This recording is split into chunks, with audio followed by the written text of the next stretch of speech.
Well, then what about the numeric value of incalculable? Well, you can calculate it. Yeah, there's some unusual things in Buddhism. Like they'll say 9 beings, where they mean all sentient beings. And sometimes there's one thing that I was listening to recently where they were talking about 100. And by 100, that's the same as a gajillion. That just means lots. Mm-hmm. Like they say, how many mental afflictions are there? Well, there's ignorance and ignorant desire and ignorant disliking and pride and a whole lot more. How many more? 84,000. That's like, countless. There's a gajillion of them. That's what we say when we say gajillion. So, yeah, but, are they being literal or are they being figurative? Either way, that's a pretty damn big number. That's what it meant, yes. And, you can, there have been scholars that have actually gone through and tried to figure out how long an eon is, a great eon, short eons. There's the whole class that, of course, it's got a couple of classes just about all of that stuff. And it's useful to some degree, and say, okay, it gives you perspective. Some people are really big at numbers. No, seriously. I mean, humankind is so many thousand. Yeah. So you have to put it in perspective, and you say, what are my chances if I can get to heaven? Now, in Buddhism, nirvana, heaven, which one you use, you can get there from being a human. This is the stepping off point to get there. You have to have a human body. You have to have the mind of a human. If you're a god, now in Buddhism there's gods, there's other realms. Gods don't mean like creator God, like I was created by a god and that god is what we're talking about. We're talking about people that have, kind of like our movie stars, or what we think movie stars are. They live in Hollywood, they drive around limos all the time, people are feeding them grapes, they have champagne, and everything's perfect, which we then realize in the supermarket tabloids isn't really true, but that's what we think is out there. Kind of like that. They've got everything they need. When the Tibetans first started coming to the West, they looked at us and thought, wow, this is like living in a god realm. You've got everything. You've got these magical powers. You have a little box, you take it out, you can talk to people great distances, you fly through the air. I mean, that's unbelievable. You can go from one side of the country to the other in like 5 hours. I mean, that's what they call a magical power. That's what they talked about in the ancient texts. So if you're in that realm, you're too happy. Everything's too good. You're not going to study. And then you run out of credit to be there. After thousands of years of just living the good life, they say, your time's up. And they say your garlands wilt and all the other people around you shun you. They turn your back on you. And their last thought to you is, I hope you get born as a human. Because they know that's, deep down they know that's where it's going to happen. Because the only place left when you use up all your money is the street. You've been living in the mansion, you've been living the good life, you burned up the trust fund of your good karma, what's left? It's not going to be a human birth. And in Buddhism, we don't say the next step is, there's one life and then the next step's nirvana. You have to get rid of your ignorance. The causes of cyclic life and suffering are our ignorance. Thinking that this pen is a pen. Oh, it is a pen.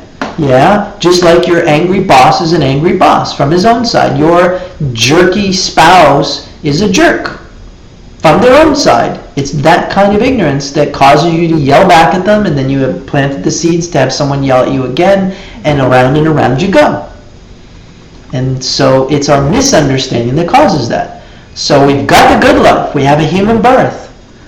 We have access to the information that can get us out of suffering. And we mostly don't take advantage of it.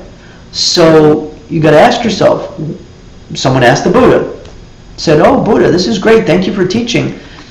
If I don't get it done in this life, I'll just come back and do it, work harder next life, right? What are my odds of having another human birth? And the Buddha went like this. He put his finger to his tongue and he touched it to the ground and he said, you see the number of grains of sand on my finger? Those are the number of human rebirths. And all the grains of sand on the earth of the numbers of births that won't be human rebirths. And someone said, wow, that's kind of a pretty interesting analogy. Kind of like I said, no, those are the real numbers. That's not like saying, well, it's not going to happen very likely. It ain't going to happen. Jason Kappa said, yes, it's true, it can happen, and eventually it will happen, but you should be living and saying to yourself, this is it, I don't get another chance. That's really the way to think about it. That's in ACI 8. That's the course on death in the realms of existence. There's a whole 10-class series on just how good we've got it. And probably the most important part of that, Jason Kappa talked about what they call the death meditation, death awareness. And I'll give you there's a long playing version, there's a 3-part version, and then there's the super short version for the people in a hurry. So I'll give you the 3-part and then the super short version. The 3-part version is you wake up in the morning and you think, wow, I'm fortunate.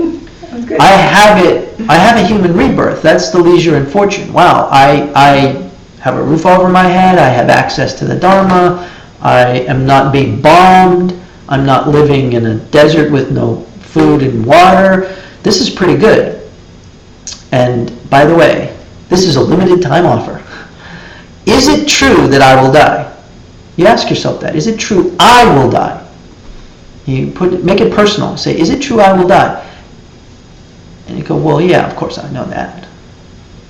And you struggle with that one, but you go, yeah, of course I know I'm going to die. Everybody dies. All right, I get it. Yeah. And then you say, when is the time I will die? I don't actually know. It's uncertain. But check in with your mind, that little devil and angel conversation. Oh yeah, we heard that death awareness practice. We're supposed to think we don't know when. And the devil's like, yeah, but don't worry about it. You got plenty of time. You got years. Average lifespan is growing. I just saw a billboard in Boston that said the first person to live to be 150 has already been born. I mean, that's just a projection. They're just saying that lifespans are getting older. But if you figure, by the time someone gets to be 100, that's 150 years from now. You know, the average lifespan now is 70 or 70 years from now, 74, somewhere around there. 74 years from now, technology will have advanced so much that that person won't be at the end, you know, the waning end. They'll be like smack in the middle. So you go, well, I mean, people are predicting this, and I'm thinking, yeah, the devil's going, yeah, don't worry about that death meditation stuff. Don't worry about it. You got plenty of time. Just enjoy the day. And you go, well, no, I don't actually know. And the longer playing version has things like, there are a lot of things that can kill me. I don't know when it's going to, you know. I mean, there are not many things that can keep me alive. It just takes, 2 fingers to block up my nose. I fall in a bucket of water. I get hit by a bus. It's just like countless things that can kill me. And I don't know when. Just look in the newspaper and you see, Joe Schmo, 26 years old, hit by a bus. Larry Smith, blah, blah, blah, choked on a piece of food. 3,000 people every year in the United States die from choking. There are people starving to death, and we have people choking to death. I mean, people in starving countries can choke to death too, but probably not 3,000 of them. There's other factors that play into that, our gluttony and our alcohol intoxication, and it's involved in over half of those. And the average size of what we choke on, you go, how's this related to Buddhism? Well, it all ties into our greediness, our ignorance, our ignorant desire. I want more, I'm not paying attention, I'm not being mindful. It's the size of a cigarette pack. I go, I couldn't even put that in my mouth. How could I choke on it? We do it little by little. You go, wow, there's a teaching in everything. So yeah, I guess there's lots of things that could kill me. I don't know when it's going to happen. So I gave you like the 3+ version. I threw a couple extras in there. So, yes, I will die. Okay, yeah, all right, I got it. I don't know when, that's true. I hope, I don't think it'll happen soon, but it actually could be today. Wow, okay. And then you ask yourself the really important question. What's going to matter when I die? That's the third part. 3 parts. Yes, it's certain. Uncertain. That's certain. I don't know when, and it could be any day now. And what's going to matter? We're on a trajectory. We have habits that we've created by the things that we do. and we take the wisdom that we earn with us, that we learn, the seeds that we plant in our minds come with us, the good and the bad. That's the only thing we take with us. Can't take the money, can't take the books, can't take our DVDs, we can't take our cars, our houses, all that stuff that we're holding on to. And we're going to have a hard time letting go of when we die. That's a whole other part of the death process to talk about. But we're having a hard time with that, and we're forgetting that what's really important is what I'm doing right now, and learning how to stop this process. How do I get to heaven? How do I get to nirvana? What do I need to do? Very simply, see emptiness directly. How do I do that? I understand emptiness, pen and chew toy. I hear more teachings over and over and over again about it, and I learn to meditate. I learn to quiet my mind and be focused, and I pay attention to the important things, and I put it into practice. And I stop planting bad karmic seeds, I plant good karmic seeds, and I learn to purify the bad ones that I've already done. Okay, I start a practice, a daily practice. Start by going to bed early and waking up without an alarm clock, doing 5 minutes of meditation. Just lay there in bed and think, wow, that's pretty cool, I woke up. There's a lot of people who didn't wake up today. Just in the time we've been in this class, I don't remember the statistics. I did it for the other class. I looked them up. So they're relatively current. There were 256 people in the United States died. No, 600 died just in the time we've been here. And 200 of them died from heart disease. 8 of them died from suicide. That one I remember. 8 in like 4 an hour. They were so depressed about life and didn't see it as a good opportunity that they thought, well, it can't get any worse. And then that's kind of sad, because from the Buddhist perspective, it isn't going to get any better when you do that. That's a really bad thing to do. Taking one's own life is a very bad thing. So, just since we started, 8 people have done that in the United States. And you go, wow, yeah, it's happening all the time. But remember, it's going to happen to me, and I don't know when, and the things that I can take with me are what I have to pay attention to. So I'm going to start to learn to be more mindful, learn to meditate, calm my mind, because the more I understand my mind, that's another way to put it, the better off I'll be when the time comes. But the emptiness of society, that number is going to grow rapidly. And I'm using that pun intended. Well, as a description of awareness or lack of. Well, they've been holding steady for a bit now. And then when you start talking about eons of time, in Buddhist cosmology, there was a time when humans lived a lot longer, and then we're on a downward spiral, and then it's going to go back up, and then it's going to go back down again. And it goes like that a number of times, and the number of times it takes to cycle counts as an eon, a short kalpa, and then you get long. I don't remember it off the top of my head, but it's all of that stuff. And then we go, well, yeah, but I know the dinosaurs are around, and we've only been around 80,000 years or whatever. How does that make any sense? And get to understand. There's pen and chew toy. There's a possibility that that's a way of seeing the world, and that it's useful. And there's more than just what we think. That's for sure. They've counted that they've lost track of how many planets and how many solar systems and universes there are. There's countless ones out there, and we think, well, we're the only ones because we don't see anything else. So we have a very narrow-minded view of the world, and we think that this is a pen from its own side. And so causing that irreparable tear and that ignorance, there's going to cause that little voice in your head every once in a while, or all the time, to say, wait a minute, it's not just a pen, it's coming from me, that annoying person. This too was caused. She wrote that on a piece of paper, put it on her mirror. We talked about that last week. It's a little mantra. This too was caused. Whatever is going on in your life, good things and bad, or I should say not just the bad, but also the good. The drive over here was an enormously beautiful sunset. It was breathtaking. And I saw, where were we? Somewhere in downtown Gloucester, downtown Rockport, as we're going through. There were 3 people standing right next to each other, all taking pictures. I was like, wow, look, it was so photographic and photo-worthy, and everybody was thinking about that. And I was just appreciating it. You notice those things. You enjoy life. So then I promised you the short version. You're in a hurry, you wake up, and you say, I'll give you that death awareness process, but I don't have time for those 3 parts. What's the 1-part version? Today's my last day. That's it. You want to get right to the bottom line? Today's my last day. Yeah. And again, this is just a little extra bonus from another class. It's not that you should live as if today was your last day. You get an awareness that today is your last day. There's another subtle distinction. Today is my last day. And then, you can play with that a lot. And you go, one of these days I'm going to be right. And you work with that. But it develops a sense of, wow, look at that sunrise. Look at that sunset. Look at that. Appreciating everything you have and not wasting a moment of it.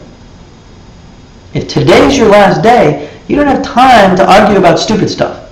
That guy cut you off. Fine, go on. I don't care. Go ahead of me. I've got more important things to keep in my mind because I recognize that the things I'm going to take with me are the seeds that are in my mind, and I want my mind to be pristine and pure and clean and aware of its true nature when I die from this life. But then you got to go, well, what did the Buddha mean when he said nothing that exists ever stops? So does that mean I'm not going to die? But the me that I think I am is a changing thing. So there's a part of me, and we'll get to, there's the part of me that was never born. My emptiness. My Buddha nature is what we call it. Emptiness of me is my Buddha nature. That's my ability to not be stuck here in suffering life. Because I'm not hardwired that way. That's my Buddha nature. When you become a Buddha, they just call it your Buddha mind, your Dharmakaya. They just change the name of it. Because you can't have the ability to become a Buddha when you're a Buddha. You're already a Buddha. So they just change the name. They call it your Dharmakaya. That's the Sanskrit word for it. It's the emptiness body of a Buddha. And we all have that. We all have the same Buddha nature that the Dalai Lama has. And he's pretty cool. So at one level, the Dalai Lama, no better than me. Got the same Buddha nature. Now it doesn't mean I have all the same wisdom that he has at the moment and I'm not using it if I do have some of it, so I got to work on that. But I have the same Buddha nature, so it means that I'm no less capable. I'm not hardwired as unable to get to heaven. Just as unhardwired as the Dalai Lama. Pretty cool, huh? That's what we're working with. That's the part we see when we see emptiness directly. We see our own Buddha nature directly. Wow. Don't you think that will make a shift in your mind that's going to really impact you in a way that you don't see the pen quite the same way? You cannot see the angry boss the same way. The irritating spouse cannot come as the irritating spouse the same way because you have shifted in such a profound way who you are. That's what we're after here. So that's what we're struggling with when we talk about these little subtle distinctions. So, we rolled a lot into this class today, covered a lot because, it's a deep, deep class. Ultimately, it's 15 out of 15. The hardest for the last. And you jumped in and that's fine. And it's the summarized version of it all. So we have to have a context for it and we play around with it and I had fun. So I hope it was helpful. Yeah, very helpful. I got to look at that quote from the Dalai Lama. I hope it was useful. If not, oh well. Yeah. Something like that, Well, yeah. Take what you find useful and apply it. But if it wasn't useful, what does he say? Don't worry about it. Yeah, don't worry about it. Oh well. I don't have to do it Dalai Lama. That would be my version. I hope something was useful. If not, oh well. So thank you again for coming. I really, really appreciate it. It's so sweet to be able to work and study this stuff. And I invite you to come to debate on Saturday mornings. This is where you get to really I mean, this is like me talking, because there's a lot of stuff to cover. But debate is where you get to say, I think emptiness is not a changing thing, or I think it is a changing thing. I mean, you debate it, or hey, this was a good idea.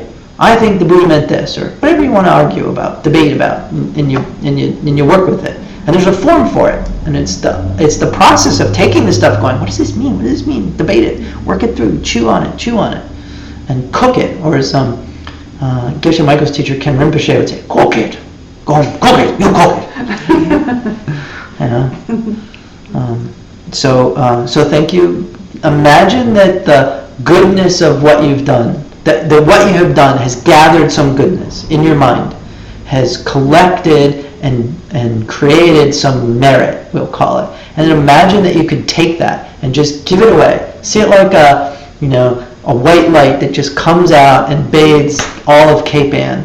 Everybody who's unhappy, they just get a little rain shower of this beautiful white light of the goodness of you struggling with how you can be happier. Because if you could be happier, when you learned this, you had this experience, it's like, wow, then you really know how to get out of the burning building and help someone else, wouldn't you? And so just see that as a goodness that you give away as a gift to everybody around, or anybody in particular. Doesn't have to be in Cape Ann. Anybody that you just like, oh, my cousin Joe in Puxatawny is having a hard time. Give it to him, and you just imagine something sweet like that. So thank you very much. Thank you. Thank you.